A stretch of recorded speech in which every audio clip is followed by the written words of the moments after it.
그 주심의 히스를 하나에 운명이 갈라진다는 자체가 상당히 힘든 부분이 있다. Yes, mantap! Doa publik terkabul. Tepat pagi ini PSSI resmi umumkan pelatih baru Timnas Indonesia Senior.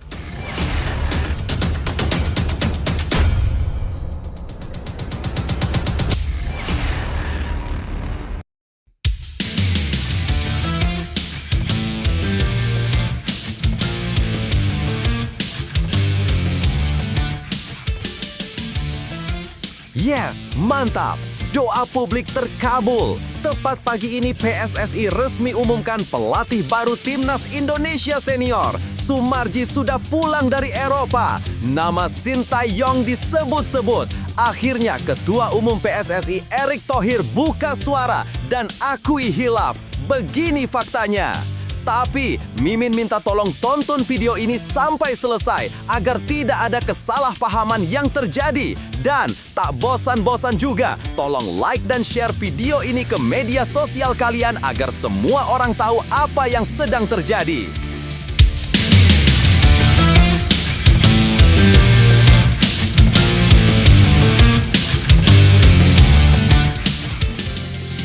Sebelumnya diberitakan, PSSI ungkap syarat yang wajib dimiliki calon pelatih Timnas Indonesia, bawa-bawa Sintayong. PSSI tengah bergerak cepat mencari nahkoda baru untuk Timnas Indonesia setelah berpisah dengan Patrick Kluivert. Dalam proses seleksi yang berlangsung ketat di Eropa, muncul satu syarat tegas dari Ketua BTN PSSI Sumarji. Ia menegaskan bahwa siapapun pelatih asing yang dipilih wajib melibatkan pelatih lokal dalam stafnya. Syarat ini bukan tanpa alasan, karena menurut PSSI ada 3 faktanya. Berikut ini 3 fakta utama mengenai persyaratan baru PSSI untuk calon pelatih Timnas Indonesia. 1. Transfer ilmu jadi pondasi utama pengembangan pelatih lokal. Komitmen pelatih baru untuk memasukkan juru taktik lokal ke dalam stafnya menjadi syarat yang tak bisa ditawar. Sumarji menjelaskan bahwa PSSI sudah menyiapkan daftar pertanyaan panjang untuk para kandidat pelatih dan salah satu poin terpenting ialah kesiapan mereka berbagi ilmu dengan pelatih Indonesia. Tujuannya jelas, agar pengalaman serta metode latihan dari pelatih asing bisa diwariskan secara langsung melalui kerja harian di lapangan. Sumarji menegaskan bahwa pelatih lokal harus diberi ruang untuk berkembang dari para pelatih berpengalaman. Ia mengatakan kepada awak media di Stadion Madia Senayan bahwa yang dibutuhkan adalah transfer ilmu dari pelatih senior kepada asisten lokal. Dalam pandangan PSSI, proses berbagi pengetahuan ini sangat penting agar Indonesia tidak hanya membangun tim kuat, tetapi juga mencetak pelatih-pelatih berkualitas untuk masa depan.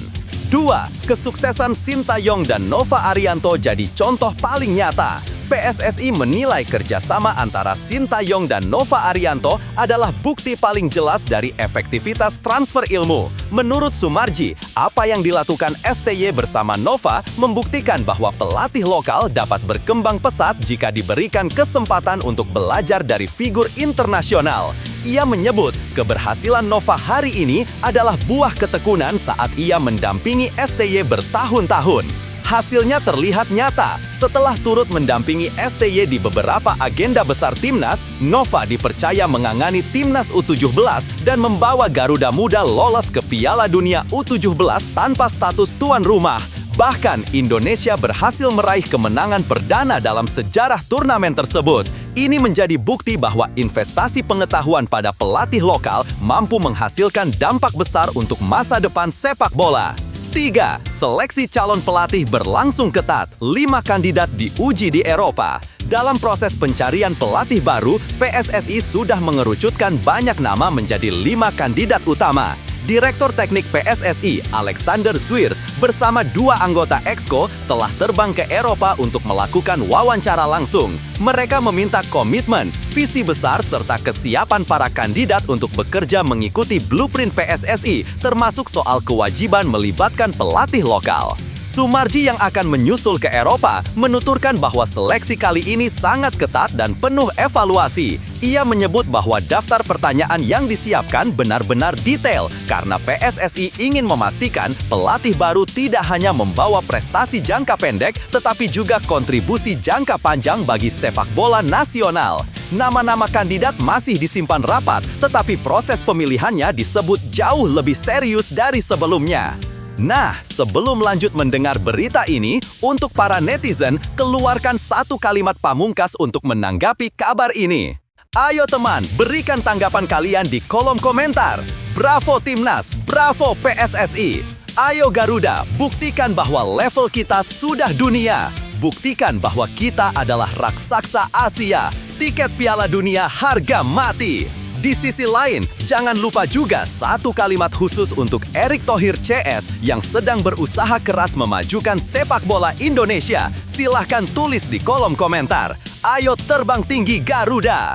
Mari kita lanjut teman-teman. Situasi ini menunjukkan bahwa PSSI mulai bergerak ke arah yang lebih matang dalam membangun fondasi sepak bola Indonesia. Bukan hanya fokus pada hasil instan, mereka juga mulai melihat pentingnya regenerasi pengetahuan melalui pelatih lokal. Keberhasilan Nova Arianto menjadi contoh yang tak bisa dipungkiri, dan wajar bila PSSI ingin mengulang pola yang sama untuk jangka panjang. Lebih lanjut, namun tantangan utamanya terletak pada komitmen pelatih asing itu sendiri. Tidak semua pelatih memiliki kesiapan atau kemauan untuk benar-benar berbagi ilmu, bukan sekedar menjadikan pelatih lokal sebagai pelengkap. PSSI perlu memastikan bahwa transfer ilmu ini bukan formalitas, tetapi terjadi nyata dalam keseharian latihan. Jika konsep ini berjalan konsisten, Indonesia bisa memiliki ekosistem pelatih yang lebih kuat dan tidak terus bergantung pada sosok asing. Pada akhirnya, langkah ini adalah investasi masa depan. Bila diterapkan dengan tegas dan terstruktur, kebijakan wajib melibatkan pelatih lokal akan membantu menciptakan identitas permainan yang lebih stabil dan berkelanjutan. Ini bukan hanya mencari pelatih terbaik, tetapi tentang membangun fondasi yang akan bertahan lebih lama dari masa kontrak seorang pelatih. Perjalanan sepak bola Indonesia selalu penuh naik turun, tapi justru disitulah kekuatannya. Setiap perubahan, setiap tantangan, dan setiap keputusan baru seperti kebijakan transfer ilmu ini adalah langkah kecil menuju masa depan yang lebih cerah. Jangan pernah meremehkan dampak proses yang pelan, karena fondasi kuat selalu dibangun dari kerja sehari-hari yang mungkin tak terlihat. Apapun hasilnya nanti, yang terpenting adalah semangat untuk terus berkembang. Selama ada orang-orang yang mau belajar, pelatih yang mau berbagi, dan pemain yang mau bekerja keras, sepak bola Indonesia akan terus bergerak maju. Tetap percaya bahwa perubahan yang konsisten akan membawa kita ke titik yang lebih tinggi. Kadang perjalanan jauh terasa berat, tapi justru disitulah kita ditempa. Terus jalan, terus berproses, dan percayalah bahwa hasil baik sedang menunggu di depan. Drama besar di Timnas Indonesia U22. Indra Syafri beberkan penyebab Arkan Fikri dan 7 pemain lain dicoret dari skuad Timnas Indonesia U22. Drama besar di Timnas. Sebelumnya diberitakan. Pemusatan latihan Timnas Indonesia U22 jelang SEA Games 2025 akhirnya melahirkan keputusan sulit. 8 pemain harus tersingkir dari skuad final. Pelatih Indra Syafri membeberkan penyebabnya, menekankan bahwa keputusan ini lahir dari evaluasi ketat. Berikut ini 3 faktanya. Fakta 1, seleksi super ketat membuat 8 pemain harus tersingkir. Proses seleksi menuju SEA Games Thailand 2025 menempatkan para pemain muda Indonesia dalam persaingan yang sangat ketat. Dari total 32 pemain yang dipanggil sejak awal Oktober, hanya 23 slot yang tersedia sesuai regulasi turnamen. Untuk mencapai angka itu, 8 pemain akhirnya harus dicoret. Arkan Fikri, Brandon Shauneman, Mikael Tata, Alvarezi Buffon, Wigi Pratama, Rifki Rai Farandi, Ricky Pratama, dan Ikram Al-Ghifari. Indra Syafri menegaskan bahwa pencoretan ini bukan hanya perkara administrasi jumlah pemain. Sang pelatih mengungkapkan bahwa seluruh keputusan lahir dari proses evaluasi yang panjang dan komprehensif. Ia menjelaskan bahwa staf pelatih menelaah performa setiap pemain melalui data, pengamatan langsung, hingga kontribusi mereka selama tampil di kompetisi domestik. Indra mengatakan keputusan ini diambil setelah evaluasi matang berdasarkan data-data yang ada selama pemusatan latihan bulan Oktober dan November, serta pengamatan pemain saat bermain di Super League yang dilakukan bersama staf pelatih dan tim performance. Fakta 2, dukungan klub dan PSSI jadi faktor penting dalam pembentukan skuad. Seleksi pemain kali ini tidak hanya bergantung pada kemampuan teknis di lapangan, tetapi juga koordinasi intens antara PSSI, klub-klub lokal, hingga klub luar negeri yang menaungi pemain diaspora. 4 pemain diaspora yang akhirnya masuk skuad final adalah Ivar Jenner, Mauro Zylstra, Dion Marks, dan Marcelino Ferdinand. Semuanya diizinkan klub masing-masing untuk membela Garuda Muda, meski SEA Games bukan agenda FIFA. Indra menyampaikan rasa terima kasih yang mendalam kepada semua pihak yang terlibat, terutama PSSI yang memastikan para pemain obrot bisa bergabung di tengah padatnya jadwal klub. Ia mengatakan dalam kesempatan ini kami ucapkan terima kasih untuk PSSI yang berupaya memastikan pemain obrot yang bisa ikut serta ke SEA Games 2025 ini, walaupun bukan kalender FIFA. Selain itu, dukungan klub-klub di I-League maupun kompetisi lainnya membuat proses pembentukan skuad berjalan mulus hingga penetapan 23 pemain. Fakta 3, TC intensif dan uji coba level tinggi bentuk fondasi skuad final. Sejak awal Oktober, pemain telah menjalani masa pemusatan latihan yang padat dan penuh tekanan. Tidak hanya menjalani sesi latihan intens setiap hari, mereka juga menghadapi 4 laga uji coba melawan tim kuat seperti India U22 dan Mali U22. Uji coba ini menjadi alat ukur penting bagi staf pelatih untuk melihat kemampuan para pemain dalam menghadapi tekanan pertandingan. Hasil uji coba, konsistensi performa, serta adaptasi selama TC menjadi faktor yang membedakan pemain lolos dan tidak lolos ke skuad final. Indra bersama tim analisisnya memastikan setiap keputusan diambil setransparan mungkin untuk kepentingan Timnas Indonesia U22 di SEA Games. Kerja keras para pemain, baik yang lolos maupun tidak, disebut Indra sebagai bagian penting dari proses pembentukan tim yang lebih matang dan kompetitif. Lebih lanjut, situasi pencoretan 8 pemain ini menunjukkan betapa kerasnya proses seleksi di level tim nasional, terutama ketika target besar seperti SEA Games sudah di depan mata. Keputusan ini mungkin terasa pahit bagi para pemain yang tersisih, tetapi dalam konteks pembentukan tim kompetitif, langkah seperti ini memang tak terhindarkan. Indra Syafri menampakkan berusaha menjaga keseimbangan antara objektivitas data, kebutuhan taktik, dan dinamika tim. Pendekatannya yang menekankan evaluasi menyeluruh memberi sinyal bahwa setiap slot di tim benar-benar diperebutkan berdasarkan performa aktual, bukan reputasi atau ekspektasi. Di sisi lain, keberhasilan memanggil para pemain diaspora memperlihatkan semakin seriusnya PSSI dalam memperkuat timnas meski berada di luar kalender FIFA. Dukungan besar dari klub dan federasi menunjukkan bahwa semua pihak mulai sejalan dalam mendorong prestasi. Dalam skema jangka panjang, proses seleksi yang ketat seperti ini justru bisa menjadi stimulus positif bagi para pemain muda Indonesia, bahwa kompetisi internal kini jauh lebih sehat, transparan, dan menuntut profesionalisme tinggi. Setiap pemain yang tersisih dari skuad kali ini bukan berarti gagal. Mereka hanya sedang berada di fase lain dari perjalanan panjang karir mereka. Dunia sepak bola selalu membuka peluang baru bagi mereka yang mau terus berjuang. Saat satu pintu tertutup, ada pintu lain yang sedang menunggu untuk diketuk dengan kerja keras yang lebih matang. Keputusan pelatih hanyalah momen kecil dalam perjalanan profesional seseorang. Justru di titik seperti inilah karakter seorang atlet terbentuk. Apakah ia memilih menyerah atau bangkit dengan semangat lebih besar? Pengalaman TC, uji coba, dan proses kompetitif ini adalah modal yang tak nilai untuk berkembang lebih kuat. Jalan menuju puncak tidak pernah lurus, tetapi mereka yang bertahan dan terus berbenah adalah yang akhirnya akan berdiri paling tinggi. Teruskan langkah, perbaiki diri, dan jadikan momen ini bahan bakar untuk kembali lebih tangguh. Anti salah pilih, PSSI siapkan daftar panjang pertanyaan wawancara untuk calon pelatih Timnas Indonesia.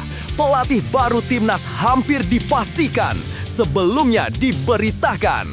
PSSI tengah memasuki fase paling krusial dalam menentukan nahkoda baru Timnas Indonesia setelah berpisah dengan Patrick Kluivert pada pertengahan Oktober 2025. Seleksi kali ini dibuat jauh lebih ketat, lengkap dengan daftar pertanyaan yang disusun panjang agar federasi tak kembali salah memilih. Di balik proses itu, berikut ini 3 faktanya. 1.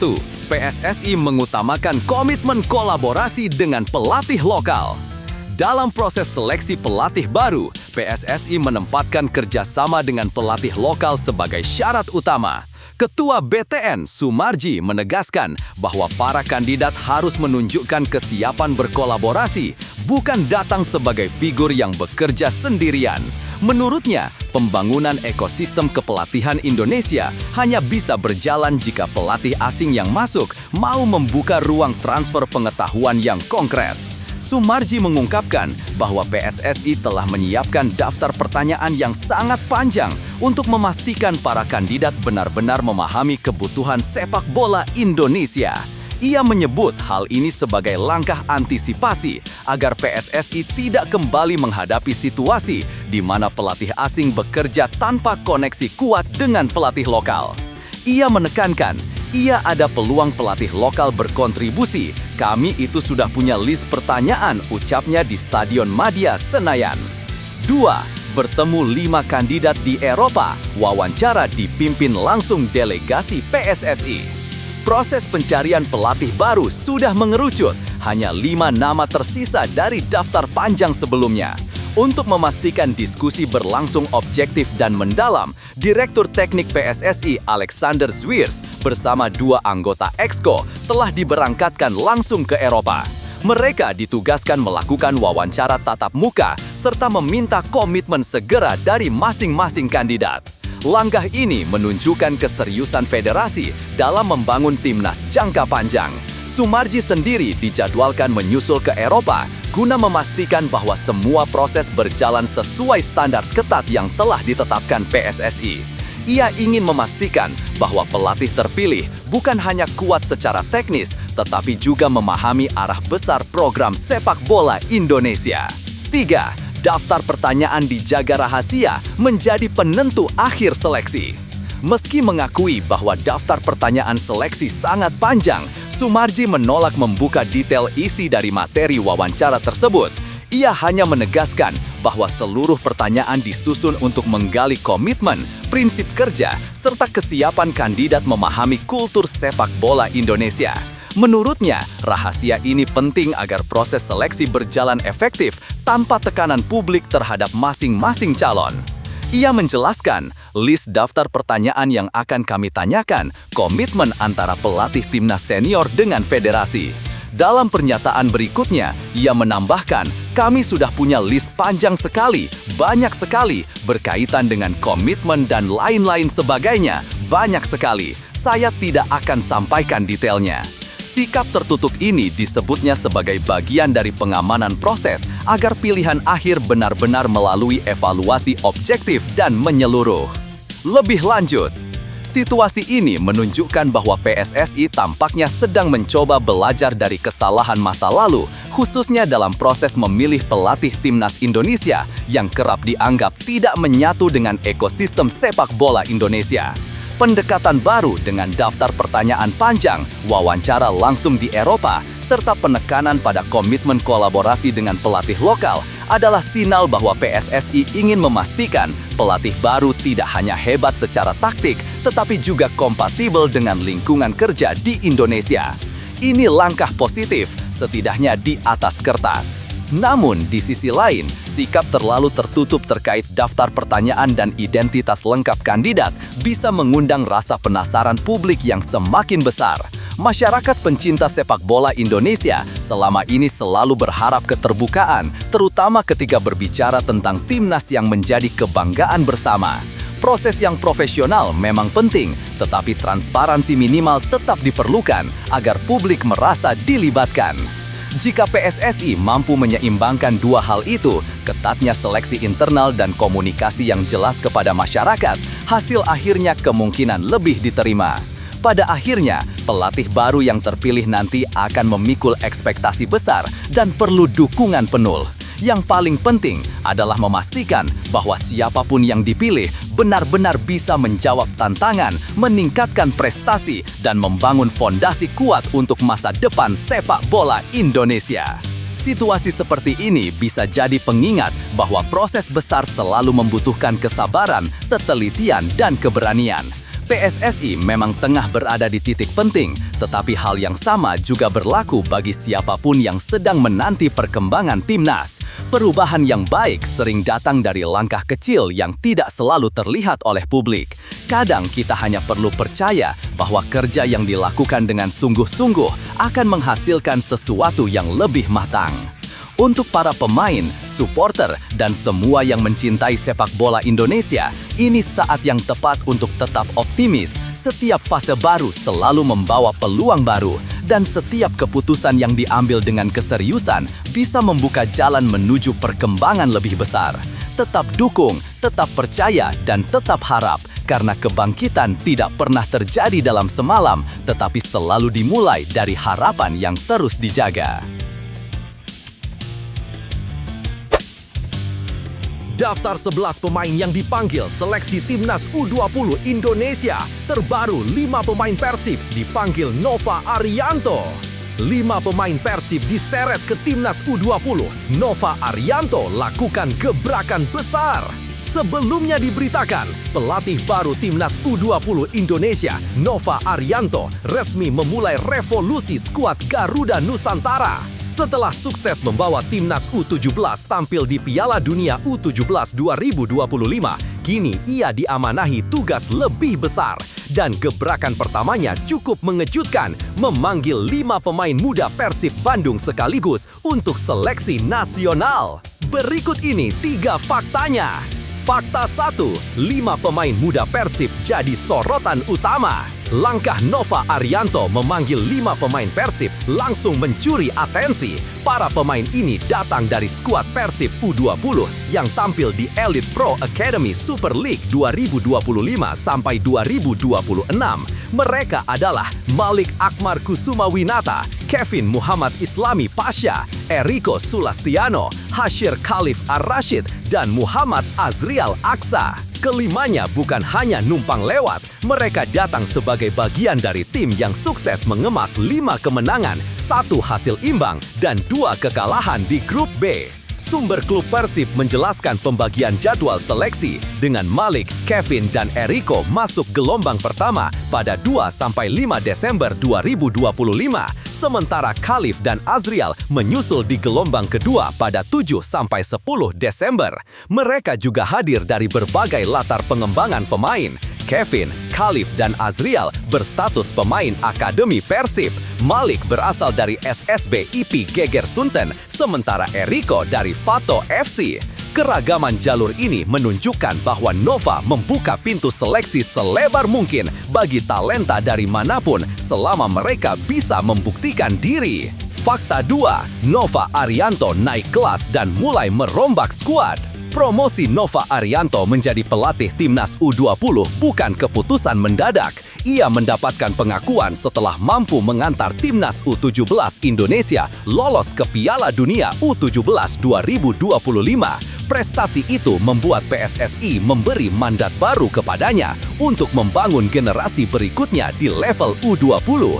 Nova menggantikan Frank van Kempen, pelatih asal Belanda yang sebelumnya memimpin skuad tersebut. Kini Nova bergerak cepat. Seleksi pemain digelar di Kabupaten Bekasi, Jawa Barat pada 2-10 Desember 2025. Ia ingin mengawali masa baktinya dengan formasi pemain muda yang benar-benar sesuai karakter permainan yang ia inginkan. Pemanggilan massal dari Persib menjadi tanda bahwa ia sedang mencari pemain dengan kekuatan fisik, organisasi permainan yang jelas, serta membangun kultur kerja keras yang selama ini ia tekankan dalam tim-tim yang ia latih. Fakta 3, bukan hanya Persib, banyak klub lain menyusul kirim wakil. Meski 5 pemain Persib mencuri perhatian, daftar panggilan seleksi Timnas U20 masih jauh lebih panjang. Dari Papua, Persipura mengirimkan Reno Salampesi yang dijadwalkan ikut seleksi pada 7-10 Desember. Persiba Balikpapan menurunkan 2 wakil sekaligus, yaitu Muhammad Isfandar dan Fabio Royan. Deltras FC memastikan pemain mereka, Rafli Junior, ikut serta. Persita U20 turut menyumbang nama lewat Farhan Al-Akbar. Tak berhenti di sana, ada pula M. Rafa Raditya Abdurrahman dari Pekanbaru FC. Komposisi pemain yang tersebar dari berbagai daerah ini menunjukkan upaya Nova dalam merangkul talenta dari seluruh Indonesia. Ia ingin membangun tim yang bukan hanya kuat, tetapi juga merepresentasikan keragaman sepak bola nasional. Lebih lanjut, situasi ini menunjukkan awal yang optimistis bagi regenerasi timnas U20 di bawah komando baru Nova Arianto.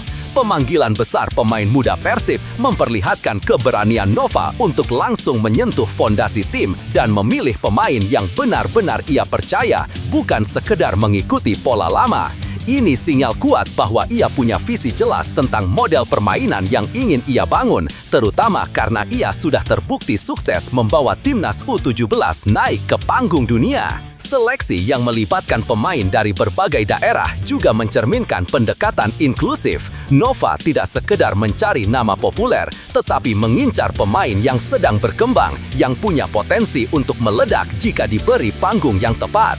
Langkah ini penting karena pembangunan tim nasional usia muda selalu membutuhkan keberanian memilih pemain yang belum tentu viral, tetapi punya etos kerja dan kapasitas jangka panjang. Yang paling menarik adalah momentum para pemain muda ini untuk menunjukkan kemampuan mereka. Pemanggilan ini bukan hanya soal lolos atau tidak lolos seleksi, tetapi kesempatan untuk merasakan atmosfer latihan nasional, memahami standar yang lebih tinggi, dan memperlihatkan diri bahwa mereka siap masuk ke level berikutnya. Bagi Persib, ini juga bentuk validasi bahwa pembinaan usia mudanya berada di jalur yang benar. Dengan fondasi seperti ini, perjalanan timnas U20 di bawah Nova berpotensi menjadi salah satu proyek regenerasi paling menjanjikan dalam beberapa tahun terakhir. Jika proses seleksi jalan objektif dan pelatihan dilakukan konsisten, kita mungkin sedang menyaksikan lahirnya generasi baru Garuda Nusantara yang lebih matang dan berkarakter. Setiap pemain muda yang dipanggil ke seleksi ini sedang berada di pintu terbesar dalam perjalanan karir mereka. Tidak semua akan lolos dan itu bukan masalah. Yang terpenting adalah keberanian melangkah, menunjukkan usaha tanpa ragu, dan menikmati proses untuk menjadi lebih kuat dari hari ke hari. Kesempatan seperti ini tidak datang 2 kali, jadi manfaatkan setiap menit latihan untuk membuktikan bahwa kerja keras selama ini bukan sekedar rutinitas, tetapi jalan menuju masa depan yang lebih besar. Ingat bahwa tidak ada pemain hebat yang lahir dari kenyamanan. Mereka tumbuh dari tantangan, dari kegagalan yang ditempa ulang menjadi motivasi, dan dari mimpi yang terus dijaga meski jalan kadang berat. Seleksi ini adalah panggung untuk menunjukkan karakter. Jika kamu memberikan yang terbaik, hasil akhirnya akan mengikuti. Dan yang paling penting, mimpi memakai lambang Garuda di dada bukan hanya harapan, tetapi sesuatu yang bisa diraih dengan disiplin dan tekad yang tidak pernah padam. Terus melangkah, karena masa depan sepak bola Indonesia mungkin sedang menunggu lahirmu. Hoki Caraka bongkar tekad panas di SEA Games 2025. Ini misi balas dendamnya. Sebelumnya diberitakan, striker timnas U22 Indonesia, Hoki Caraka, sedang mempersiapkan diri untuk SEA Games 2025 di Thailand dengan motivasi berlipat. 2 tahun lalu, ia gagal masuk skuad yang akhirnya meraih emas di Kamboja. Kini, ia datang dengan tekad menebus penyesalan lama. Berikut ini 3 faktanya. 1. Ambisi balas dendam setelah dicoret di SEA Games 2023. Hoki Caraka tidak pernah melupakan momen ketika namanya dicoret jelang SEA Games 2023. Ia mengaku masih menyimpan rasa penasaran besar atas keputusan tersebut. Menurutnya, keputusan pelatih Indra Syafri kala itu mungkin karena dirinya tidak masuk dalam skema permainan. Saat diwawancarai, Hoki berkata bahwa sudah 2 kali dirinya dilatih Indra, baik SEA Games lalu maupun edisi yang akan datang. Tetapi pada turnamen sebelumnya, ia bagian dari tim, namun akhirnya dicoret. Rasa penasaran itulah yang kini berubah menjadi bahan bakar semangatnya. Ia menegaskan bahwa kesempatan tampil di Thailand adalah momentum pembuktian. Hoki tidak ingin lagi menjadi penonton ketika timnas U22 berjaya. Ambisi itu mendorongnya bekerja lebih keras di sesi latihan, memperbaiki detail permainannya, dan menunjukkan bahwa ia layak diberi peran besar dalam perjalanan Garuda Muda merebut emas. 2. Target emas yang disepakati sejak hari pertama tim berkumpul. Sejak pemusatan latihan dimulai, Hoki menjelaskan bahwa seluruh pemain, ofisial hingga staf telah menyatukan target yang sama, yaitu meraih emas. Ia menyebut bahwa semangat juara bahkan tertanam lewat yel-yel tim yang secara langsung menegaskan tujuan mereka. Mantan pemain PSS Sleman itu mengatakan bahwa dari yel-yel pun mereka sudah menanamkan emasnya sendiri dan target tersebut menjadi pacuan besar tim di SEA Games kali ini. Bagi Hoki, tujuan kolektif jauh lebih penting daripada ambisi pribadi. Meskipun seorang penyerang biasanya memiliki naluri untuk memikirkan jumlah gol, ia menegaskan bahwa target individu sengaja ia singkirkan. Yang terpenting bagi dirinya adalah Indonesia mampu mempertahankan medali emas yang diraih 2 tahun lalu. Tekad ini semakin kuat karena Indonesia berstatus juara bertahan dan ditempatkan di grup C bersama Singapura, Filipina, dan Myanmar. 3. Evaluasi serius dan peran besar tim analis dalam meningkatkan performa. Hoki juga menyinggung betapa pentingnya evaluasi tim usai uji coba terakhir melawan Mali. Menurutnya, banyak perkembangan yang sudah muncul dari latihan harian. Kesalahan kecil yang terlihat dalam pertandingan persahabatan telah diperbaiki lewat sesi analisis bersama pelatih. Hoki menilai proses evaluasi ini menjadi fondasi penting agar tim tampil lebih matang di turnamen. Salah satu aspek yang ia soroti adalah kehadiran tim analis pilihan Indra Syafri. Ia menyebut bahwa analis-analis terbaik bekerja membantu mengidentifikasi kualitas permainan dirinya. Hoki bercerita bahwa ia telah berkomunikasi intens dengan para analis tersebut untuk mengetahui apa saja kekurangan yang perlu dibenahi dan apa yang bisa ditingkatkan untuk membuat permainannya lebih efektif. Dukungan analitis itu membuatnya semakin yakin bahwa ia datang ke SEA Games 2025 dengan persiapan paling matang sepanjang perjalanan karirnya di timnas. Lebih lanjut, situasi yang dialami Hoki Caraka menunjukkan bagaimana tekanan, penyesalan, dan ambisi bisa berpadu menjadi energi positif bagi seorang atlet muda. Kegagalannya 2 tahun lalu bukan hanya menjadi luka, tetapi berubah menjadi motivasi yang membuatnya berlatih lebih keras dan lebih fokus. Sikap seperti ini mencerminkan karakter pemain yang matang, yang tidak berhenti pada kekecewaan, melainkan menjadikannya bahan bakar untuk bangkit.